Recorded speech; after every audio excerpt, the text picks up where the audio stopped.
Hi, in front of me Xiaomi Mi 11 Pro device, and now I'm gonna show you how to add photo to contacts in this device.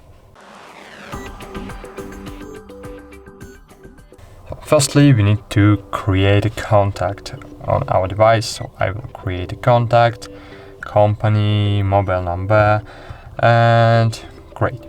So now I have a contact on my device, and now I want to add the photo to my contact. To do it, you need to open this contact, then click Edit Contact, click on the contact icon and just click Take a Photo or choose Photo from Gallery.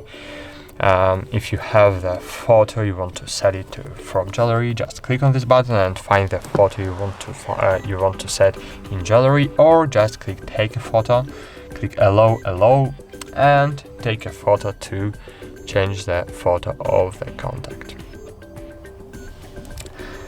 Great. Now click OK. OK and OK. And great, as you can see, I have changed the photo of the contact on this device.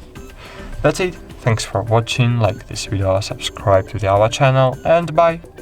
See you.